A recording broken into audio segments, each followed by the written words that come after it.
వైఎస్ఆర్సీపీ ప్రధాన కార్యాలయంలో ఆ పార్టీ ప్రధాన కార్యదర్శి వాసిరెడ్డి పద్మ మాట్లాడుతున్నారు. లైవ్ చూద్దాం. అధికారం మెకెన్సీ సంస్థ చేతుల్లో పెట్టినట్లుగా నిన్న విడుదల చేసినటువంటి జీవో ఇది. ఈ జీవోలో చాలా స్పష్టంగా మెకెన్సీ పాత్ర ఏంటి అనేటటువంటిది జీవోలో పేర్కొనడం జరిగింది ప్రభుత్వం. తెలుగులో చెప్పాలంటే ఈ జీవోలో వాళ్ళు పేర్కొన్నది ఏంటంటే, ప్రపంచంలోనే ప్రసిద్ధి చెందిన మెకెన్సీ సంస్థ ప్రస్తుతం రాష్ట్ర మౌలిక సదుపాయాల కల్పనా సంస్థ ఆధ్వర్యంలో పనిచేస్తుంది. మెకెన్సీ సంస్థ రాజధాని విషయంలో జరుగుతున్న ఉన్నతాధికార సమావేశాలకు తన వంతు సహాయాన్ని అందిస్తుంది. క్రీడా బిల్లు రూపకల్పనకు కూడా మెకెన్సీ దోహదపడింది. సామాజిక ఆర్థిక ప్రణాళిక ఆధారంగా ఏ విధంగా రాజధాని నిర్మాణం కావాలన్న సంగతిపై ఈ సంస్థ తగిన సూచనలు అందిస్తుంది. పరిపాలనా సంబంధ విషయంలోనూ ఈ సంస్థ రాష్ట్ర ప్రభుత్వానికి సహాయం చేస్తుంది. ఈ మెకెన్సీ సంస్థ రూపొందించినటువంటి క్రీడా బిల్లుని అసెంబ్లీలో పెట్టి ఆమోదింపజేసుకున్నటువంటి ప్రభుత్వానికి సిగ్గుందా అని అడుగుతున్నాం. ఈ రోజున ఆంధ్రప్రదేశ్ ప్రజలని, ఏపీ శాసనసభని ఇంత దారుణంగా అవమానించినటువంటి చంద్రబాబు నాయుడు గారు ఏం సమాధానం చెప్తారని చెప్పి ఈరోజు అడుగుతూ ఉన్నాం. తాకట్టు పెట్టి ఒక శాసనసభలో అంటే ఒక బిల్లును కూడా మనం రూపొందించగలిగినటువంటి దౌర్భాగ్య స్థితిలో ఈ రోజున ఆంధ్రప్రదేశ్ ప్రభుత్వం ఉందా?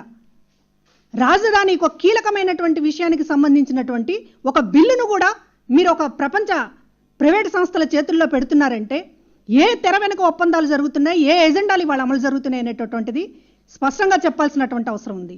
చాలా కుంభకోణాలు జరుగుతూ ఉన్నాయి ఈ రోజున ఆంధ్రప్రదేశ్ ప్రభుత్వం చెప్తున్నటువంటి గంభీరమైనటువంటి మాటల వెనుక. ఇవాళ మీరేమో గుజరాత్ వెళ్ళి ప్రవాస భారతీయ దివస్కి వెళ్ళి గేట్వే అని చెప్పి మాట్లాడతారు ఆంధ్రప్రదేశ్ని. కానీ ఇవాళ గేట్వేగా దేనికి చేస్తున్నారు మీరు? ప్రపంచ సంస్థల, ప్రైవేటు సంస్థల దోపిడీకి ఈ రోజున ఆంధ్రప్రదేశ్ని గేట్వేగా మారుస్తున్నది చంద్రబాబు నాయుడు గారు. ఇవాళ నిన్న అర్ధరాత్రి సింగపూర్కి సంస్థకు సంబంధించినటువంటి ప్రతినిధులు తుళ్ళూరు ప్రాంతంలో రహస్యంగా పర్యటిస్తారు. దొంగల్లాగా, ఒక బందిపోటు దొంగల్లాగా, ఒక గజ దొంగల్లాగా సింగపూర్ సంస్థ ప్రతినిధులు తుళ్ళూరు పొలాలలో అర్ధరాత్రి పర్యటించాల్సినటువంటి కర్మ ఏంటి? మీరు ఎంత దొంగతనంగా ఈ పనులు చేయాలని అనుకోకపోతే, మీరు నిజంగా ఒక డిజైన్కి సంబంధించి రాజధాని డిజైన్ ఇలా ఉండాలి, రైతులకి పరిహారం ఇస్తాము అనేటటువంటి మీ దగ్గర స్పష్టంగా ఉన్నట్లయితే పట్టపగలు తిరగండి, రైతుల మధ్యలో మీటింగులు పెట్టి తిరగండి, బాహాటంగా చెప్పండి మీరేం చేయదలుచుకున్నారు. కానీ ఇవాళ ఏ ఒప్పందం చేసుకున్నారు మీరు?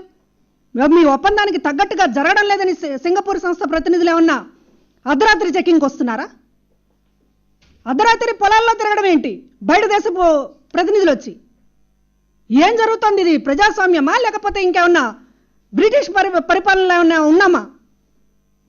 మన రైతుల పొలాల్లో సింగపూర్ సంస్థ ప్రతినిధులు వచ్చి అర్ధరాత్రులు తిరుగుతూ ఉంటే ఏం చేస్తున్నారు ఈ గవర్నమెంట్? గడ్డ ఏమన్నా పీకుతున్నారా? ఇక్కడ సెక్రటేరియట్ పెట్టుకొని సమావేశాలనేమో బడ్జెట్ మీద ప్రీ బడ్జెట్ సమావేశాలంటూ విజయవాడలో పోయి హంగామా చేస్తారు, అక్కడ పోలీసులు తిడతారు. ఎందుకు తిడుతున్నారంటే వరల్డ్ అజెండా ప్రకారం అక్కడ పోలీసులు పనిచేయడం లేదని ఏమైనా చెప్పదలుచుకున్నారా? అందుకని మీరు డైరెక్ట్గా సింగపూర్ సంస్థ ప్రతినిధులనే మీరు పొలాల్లో అర్ధరాత్రి తిప్పుతున్నారా? ఇవాళ ఈ మెకెన్సీ సంస్థ సంబంధించినటువంటి దాదాపు ఏదో 30-40 రకాల పనులు మెకెన్సీ సంస్థకు అప్పగించినట్లుగా తెలుస్తోంది. దాదాపు ఇప్పటికీ 2 కోట్ల రూపాయలు మెకెన్సీ సంస్థకు విడుదల చేస్తూ ఒక జీవో కూడా ఇచ్చారు. ఇప్పటికే మిగతా పనులకి ఎన్ని కోట్లు విడుదల చేయడానికి ప్రభుత్వం సిద్ధపడిందో ఇప్పటిదాకా సమాచారం లేదు. ఇదే మెకెన్సీ సంస్థ మీకు బాగా గుర్తుండే ఉంటుంది, 2020 డాక్యుమెంట్ అని చెప్పి చంద్రబాబు నాయుడు గారి మానసపుత్రిక అని ఆ రోజు కొనియాడినటువంటి ఆ డాక్యుమెంట్ని తయారు చేసింది ఆ రోజు మెకెన్సీ సంస్థ. ఆ రోజే 4 కోట్ల రూపాయలు ఆ విజన్ డాక్యుమెంట్కి అప్పచెప్పారు. కానీ ఈ విజన్ 2020 అనేటటువంటి దాని వెనుక ఎంత గొప్ప ఎజెండా ఉందో ఇవాళ దేశంలో ఆ రోజున ఏ ముఖ్యమంత్రి ముందుకు రాని పరిస్థితుల్లో ప్రపంచ బ్యాంకుకి దాసోహం అనడానికి, తలవంచడానికి ఏ ముఖ్యమంత్రి ముందుకు రాని దశలో చంద్రబాబు నాయుడు గారు తగుదునమ్మానని ప్రపంచ బ్యాంకు షరతులకి ఒప్పుకుని ఆంధ్రప్రదేశ్లో ఆ రోజు చేసినటువంటి పరిపాలనని దేశంలోనే గొప్ప పరిపాలనగా చూపించడానికి విదేశీ సంస్థలు ఎన్ని నిధులు సమకూర్చాయో గార్డియన్ అనేటటువంటి పత్రిక రాసినటువంటి ఒక ఆర్టికల్ మే 19వ తారీఖు 2014లో చేసినటువంటిది. మెకెన్సీ డాక్యుమెంటు చంద్రబాబు పాలన, బ్రిటిషు యొక్క ఎజెండా ఏంటనేటటువంటిది ఈ ఆర్టికల్లో చాలా స్పష్టంగా పేర్కొనడం జరిగింది. అంతేకాదు ఈ 2020 డాక్యుమెంట్కి సంబంధించి ఇంప్లిమెంటేషన్కి నిధులను కూడా బ్రిటన్ సమకూరుస్తుందని చెప్పి బ్రిటిష్ పార్లమెంట్లో కోట్ చేసినటువంటి విషయం ఉంది. ఇవాళ ఇట్లాంటి దేశాలు, ఇట్లాంటి సంస్థలు ఒక రాష్ట్ర ప్రభుత్వాన్ని శాసించేటటువంటి పరిస్థితికి ఎందుకు తెరతీయాల్సి వచ్చింది చంద్రబాబు నాయుడు గారని అడుగుతున్నాం. మీకు అధికారం కోసం మామనైనా వెన్నుపోటు పొడుస్తారు కానీ ప్రజలను మాత్రం వెన్నుపోటు పొడవద్దని వేడుకుంటున్నాం. మామని వెన్నుపోటు పడడం అలవాటైంది కనుక ప్రజల్ని వెన్నుపోటు పడడం కూడా అలవాటే కనుక మీకు ఇవాళ మళ్ళీ తెలుగు ప్రజల్ని, కొత్తగా ఏర్పడినటువంటి ఆంధ్రప్రదేశ్ రాష్ట్రాన్ని ఈరోజు మీరు మాట్లాడితే మెకెన్సీ సంస్థ, లేకపోతే ఇంకొక సింగపూరు, జపాను, ఇవాళ నాసా లాంటి సంస్థలు, మైక్రోసాఫ్ట్ లాంటి సంస్థలు భారతదేశ ప్రతినిధుల్ని నెత్తిన పెట్టుకుని తమ సంస్థలకు యజమానులుగా చేసుకుని ఈ రోజున ప్రపంచమే గర్వించదగినటువంటి స్థితిలో భారతదేశంకు సంబంధించినటువంటి మేధావులు ఈ రోజున ఉన్నారు. ఈ పరిజ్ఞానం అంతా మీరు పక్కన పెట్టేసి అసలు ఇక్కడ పనికిరానివాడు ఎవడు లేనట్టు, పనికొచ్చేవాడు ఎవరు లేనట్టు ఇవాళ మీరు సింగపూర్కి సంబంధించినటువంటి సంస్థలు పొలాలను తిప్పిస్తారు. మీకు సంబంధించినటువంటి నిర్మాణానికి సంబంధించినటువంటి డిజైన్ని ఈ రోజున సిఆర్డిఏకి సంబంధించినటువంటి బిల్లు ఏకంగా రాష్ట్ర ప్రభుత్వానికి సంబంధించినటువంటి ఒక ముసాయిదా, ఒక బిల్లును కూడా ఈ రోజున మెకెన్సీ లాంటి సంస్థలతోటి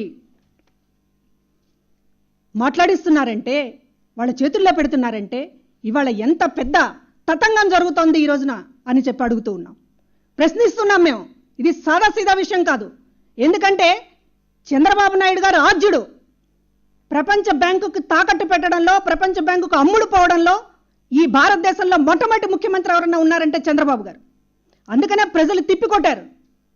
ఆ రోజు ఓడిపోయినప్పుడు కూడా చంద్రబాబు గారు ఓడిపోయింది, టోనీ బ్లేర్ ఓడిపోయాడు ఆంధ్రప్రదేశ్లో అని చెప్పి ఈ గార్డియన్ పత్రిక పేర్కొంది. అట్లా అంతగా సింక్ అయిపోయి చంద్రబాబు అంటే బ్రిటన్, చంద్రబాబు అంటే అమెరికా, చంద్రబాబు అంటే సింగపూర్ అనేటటువంటి విధంగా పరిపాలన సాగించిన ఫలితంగానే 10 ఏళ్ళు మిమ్మల్ని దూరం పెట్టారు ప్రజలు.